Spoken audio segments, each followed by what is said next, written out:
Reaction video. बात notice करेंगे कि यहाँ पर हर एक चीज जो जिंदा है आखिर में इसे भी मौत आती है। कली बनकर खिलने वाला एक फूल आखिरकार मुरझाकर बिल्कुल फना हो जाता है। एक बीज से शुरुआत करने वाले दरख्त की भी आखिरकार तबाही उम्र पूरी होने के बाद वो इस दुनिया को छोड़ जाता है। अस्सलाम वालेकुम everyone, this is Yazdan, this is Harman. तो we are back again with another new video. आज बहुत अरसे के बाद हम रिएक्शन वीडियो आपके लिए लेके आए हैं एंड बट इंशाल्लाह व्लॉग्स भी ज़रूर आएंगे आपके लिए, बट बहुत टाइम हो गया, बहुत वक्त के बाद आज हम आपके लिए रिएक्शन वीडियो लेके आए हैं हंसी टीवी की तरफ से। There is no such thing as कयामत, ये हमारे योगी साहब ने बोला था। तो वही हम देखते हैं कि क्या कुरान में लिखा हुआ है और अल्लाह ताला क्या फरमाता है कयामत के बारे में, और हंसी टीवी साहब इस चीज़ को किस तरह से प्रेजेंट करते हैं हमारे सामने। हमें भी इस चीज़ से कुछ ना कुछ सीखने ज़रूर मिलेगा, आपको भी। बट आपको एक चीज़ बताना चाहता हूँ कि अगर आप हमारे चैनल पे न्यू हैं तो हमारे चैनल को सब्सक्राइब ज़रूर कीजिएगा। आज के वीडियो का आगाज करते हैं। कयामत का दिन कभी नहीं आने वाला, बहुत वायरल कभी नहीं आने, बल्कि ये तो कयामत ही को झुटलाती ही। उस दिन इंसान कहेगा कि कहाँ है भागने की जगह। एक मुसलमान के लिए जितना अल्लाह और उसके रसूलों पर ईमान लाना जरूरी है, उतना ही फरिश्तों, क़यामत और मौत के बाद जिंदगी यानी रोज़े आखिरत पर भी ईमान लाना जरूरी है। और इसका इनकार भी एक शख्स को दीन इस्लाम से खारिज कर देता है। क़यामत यानी इस मादी दुनिया की तबाही और मौत के बाद इंसानों का दोबारा जिंदा होना एक ऐसी अटल हकीकत है जिसका कोई भी साहिब अकल शख्स इनकार नहीं कर सकता, क्योंकि इसे रोकना इंसानों के बस में नहीं है, बिल्कुल ऐसे ही जैसे मौत इंसानों के बस में नहीं है। ना कोई इसे रोक सकता है और ना कोई इसका इनकार कर सकता है। मगर आज भी कुछ ऐसे गैर मुस्लिम मौजूद हैं जो कि इस क़यामत का ना सिर्फ इनकार करते हैं बल्कि इस बात पर एतराज़ करते हैं कि मरने के बाद जब हमारी हड्डियां बिल्कुल बोसीदा हो जाएंगी तो किस तरह से ये मुमकिन है कि कोई भी खुदा या अल्लाह की ज़ात इन्हें दोबारा से एक बार फिर से इकट्ठा करके हमें मैदान मैशर के अंदर अपने सामने इकट्ठा करे और हमारे साथ सजा व जजा का मामला करे। ये तो बिल्कुल नामुमकिन सी बात है।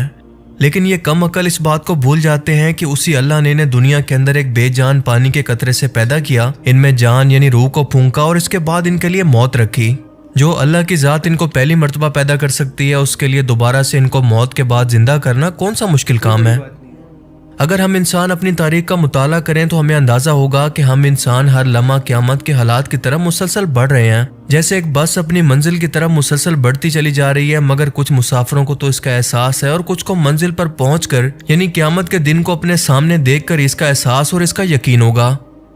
इंसानों की आबादी 1804 के अंदर 1 अरब तक पहुंचने के अंदर 2 लाख साल लग गए, लेकिन अगले 100 साल के बाद यानी 1927 के अंदर ये डबल हो गई यानी 2 बिलियन। अगले 50 साल के अंदर ये डबल हो गई यानी 1974 के अंदर 4 बिलियन। और आज हम इंसान 2023 के अंदर डबल यानी 8 बिलियन की आबादी को क्रॉस कर चुके हैं।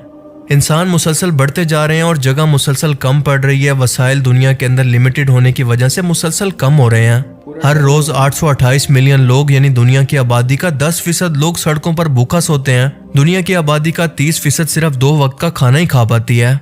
आज भी आप अगर अपने इर्द गिर्द जरा गौर करें तो दुनिया के अंदर इस वक्त ज्यादातर तरक्की याफ्ता मुल्क वही हैं जिनकी आबादी थोड़ा सा कम है।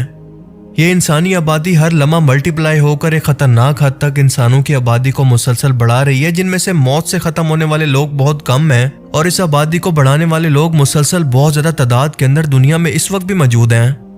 अगर ये मामला एक घर के अंदर हो कि वहाँ के लोगों की आबादी तो मुसलसल बढ़ती जाए और इनकी जायदाद बहुत कम हो, तो वो इस जायदाद के लिए एक दूसरे से लड़ेंगे, यहाँ तक कि एक दूसरे की जान के दुश्मन भी बन जाएंगे। अब जरा इसी सिनेरियो को दुनिया के हर एक मुल्क पर अप्लाई करके सोचें कि जब दुनिया के अंदर वसाइल मुसलसल कम होंगे तो लोग कैसे एक दूसरे को जिंदा रहने के लिए कत्ल करना शुरू करेंगे। दुनिया में जुल्म और सितम का एक ना खत्म होने वाला सिलसिला शुरू हो जाएगा। हर रोज इस दुनिया के अंदर तकरीबन 5 लाख लोग नए पैदा होते हैं और तकरीबन 1.5 लाख लोग ही मरते हैं। हर इंसान चाहता है कि इसकी औलाद बढ़े, इसकी नस्ल मुसलसल फैले, मगर जब ये हद से बढ़ जाएगी तो इसे खत्म करने के लिए कुदरत हर 100 साल के बाद खुद से मदाखलत करती है कुदरती आफात की सूरत में, मसलन कोई वायरस, ज़ल्ज़ले, तूफान या किसी जंगों की सूरत। साइंस को अब तक दुनिया के अंदर 5 बड़ी तबाहियों के सबूत मिल चुके हैं, जिनमें से कुछ का जिक्र तो कुरान करीम के अंदर भी मौजूद है, जैसा कि हज़रत नूह अलैहिस्सलाम और उनकी कश्ती का वाकया, और साइंस इसे डेवियन एक्सटेंशन के नाम से जानती है। जब समंदर की सतह बढ़ने से जिंदगी का जमीन पर तकरीबन मुकम्मल तौर पर खात्मा हो गया। कुछ तबाही जमीन के टेम्परेचर के बढ़ने या कम होने से हुई, मिसाल के तौर पर आइस एज, जब बहुत ज्यादा बर्फ की वजह से दुनिया का एक बड़ा हिस्सा तबाही का शिकार हो गया। या फिर आज से तकरीबन 6.5 करोड़ साल पहले जब एक बड़े एस्ट्रॉयड ने जमीन से टकराकर यहाँ पर मौजूद तकरीबन 75% जिंदा आबादी को मुकम्मल तौर पर खत्म कर दिया। ये जमीन पर अब तक की सबसे बड़ी तबाही थी, लेकिन आज के टाइम के अंदर इंसानों की बढ़ती हुई आबादी बिल्कुल एक टाइम बॉम्ब की तरह है, जो जुल्म के बढ़ने के बाद दुनिया और इस कायनात की तबाही से शुरू होगी, जिसे मुसलमान क़यामत के नाम से जानते हैं। अगर हम हमारी इस कायनात का मुशाहिदा करें और इस दुनिया के अंदर होने वाले हर एक फिजिकल फिनोमिना को देखें तो हम एक बात नोटिस करेंगे कि यहाँ पर हर एक चीज जो जिंदा है आखिर में इसे भी मौत आती है। कली बनकर खिलने वाला एक फूल आखिरकार मुरझाकर बिल्कुल फना हो जाता है। एक बीज से शुरुआत करने वाले दरख्त की भी आखिरकार तबई उम्र पूरी होने के बाद वो इस दुनिया को छोड़ जाता है। बिल्कुल इसी तरह से जानवर, परिंदे, इंसान, इस कायनात के अंदर मौजूद प्लैनेट्स, स्टार्स, गैलेक्सीज, हर एक चीज के अंदर आपको बिल्कुल एक यही तसलसल नजर आएगा जो कि कुदरती अमल है। आज साइंस इस बात को मानती है कि हमारी कायनात का भी एक नुक्ते से आगाज होकर एक बड़े धमाके से फटकर मुसलसल आज भी फैल रही है। इसकी उम्र के अंदर इख्तलाफ जरूर है, मगर इसकी शुरुआत पर सब साइंसदान मुत्तफिक हैं। हालिया साइंसी तहकीकात के मुताबिक इंसान अब तक इस यूनिवर्स का किनारा या फिर इसका सेंटर पॉइंट तलाश करने की गलती में रहा, मगर अब इनको बिल्कुल एहसास हो चुका है कि ये कायनात दरअसल बिल्कुल एक बबल की तरह है और हम इंसान इस बबल के अंदर कहीं पर मौजूद हैं। हमारा वजूद इस कायनात के अंदर इतना छोटा है कि हम जिस भी किनारे की तरफ, जिस भी डायरेक्शन की तरफ देखें तो वो इस कायनात का मिडल या इसका मरकज ही बनता है। यानी इस कायनात का कोई किनारा, कोई भी मरकज मौजूद ही नहीं है। हमारे लिए ये लामहदूद या फिर इनफिनाइट है। अब सोचने की बात यह है कि ये बबल जो कि एक बड़े धमाके से यानी बिग बैंग से शुरू होकर इस साइज को पहुंचा, तो क्या इसकी शुरुआत से लेकर इसका कोई इख्तिताम नहीं होगा? जैसे जमीन पर मौजूद हर एक जिंदा चीज की शुरुआत होती है और आखिरकार एक दिन इसका खात्मा भी।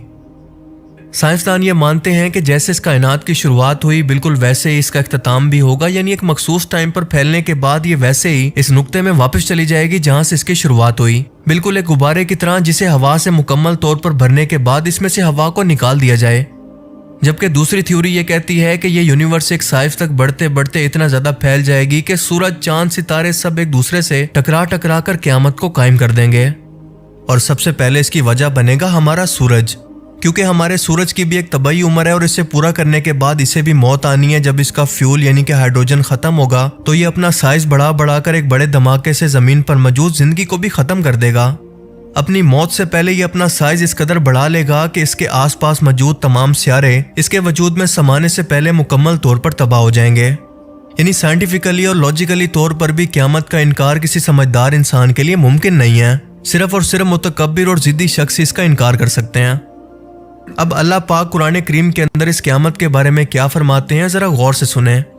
हालांकि ये तो क़यामत के दिन को जुटलाते हैं और हमने इन लोगों के लिए दोज़ख के अजाब को तैयार कर रखा है। जिस वक्त ये दोज़ख इनको दूर से देखेगी तो इनको देखकर इंतहाई गजबनाक हो रही होगी और ये लोग इस जहन्नुम के गजब और इसके चीखने चिल्लाने की आवाज़ को सुनेंगे।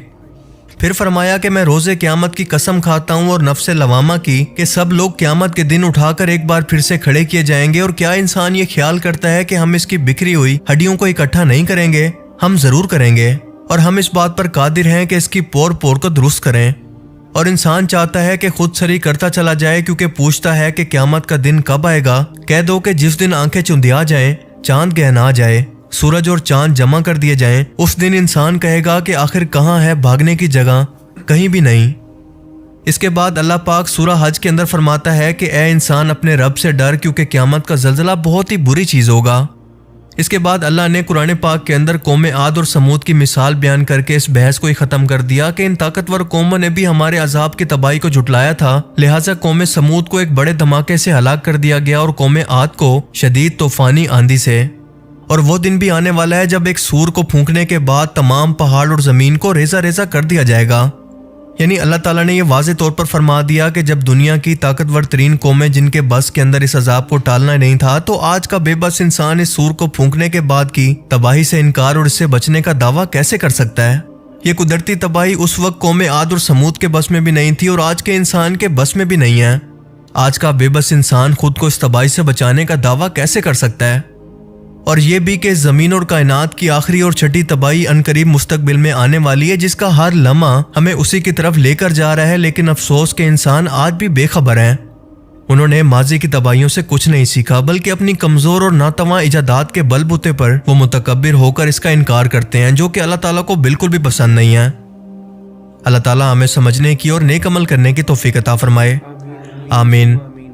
होता है गंदे कतरे से, और वो कैसे उस कतरे से पैदा होकर इतना बड़ा इंसान बनता है, और हर एक जो चीज़ है उसने मौत का मज़ा चखना ही चखना है, चाहे वो कोई है, चाहे कोई भी है, इंसान है, जानवर है, कोई भी मखलूक है, इवन स्टार्स, तारा भी टूटता है भाई, पत्ता भी मुरझाता है, पेड़ भी मरता है, हर चीज़ का अंत है। लोहा भी अगर ऐसे ज़्यादा टाइम पुराना हो सड़ जाता है, और अगर लकड़ी भी पुरानी हो उसका भी एक ना एक दिन अंत आना है। कोई भी चीज़ ज़िंदगी भर के लिए नहीं रहने वाली, तो क्यों तकब्बुर करते हो भाई? किस चीज़ का घमंड है? हम क्या हैं? हम कुछ भी नहीं है। हम इतनी सी मखलूक है, इतनी हमारी कोई औकात नहीं है, फिर भी हम लोग घमंड करते हैं पता नहीं किस चीज़ का। अगर तुम्हारे पास दुनिया भर का पैसा भी है तो क्या ही उखाड़ लोगे? तुम अपनी ज़िंदगी भी नहीं बचा सकते। माइकल जैक्सन ने 150 करोड़ के ऑर्गन्स खरीद के रखे थे कि अगर मेरा कोई ऑर्गन फेल हो गया, मुझे कुछ हो गया, और डॉक्टर्स की पूरी फौज साथ में लेके चलता था, और फिर भी देख लो उसने मौत का मजा चखा है, फिर भी उसको मौत आई है भाई, मौत से नहीं बच पाया। वो कितना पैसा लगा दिया फिर भी मौत से नहीं बच पाया, सच में। इतनी प्लास्टिक सर्जरी कर ली फिर भी मौत से नहीं बच पाया। और अल्लाह ताला जिसको चाहे उसको मौत दे, जिसको चाहे उसको बचा ले, जैसे मर्जी चाहे बचा ले। अगर डॉक्टर भी बोल देगा ना कि ये मरने वाला इंसान है, फिर भी अल्लाह ताला उसको बचा लेगा, ये अल्लाह ताला की मर्जी है। After watching the video, we'll understand the Qiyamat is near and understand the reality of life and death, so everything has to taste the death aspect, and none of live permanently in this world.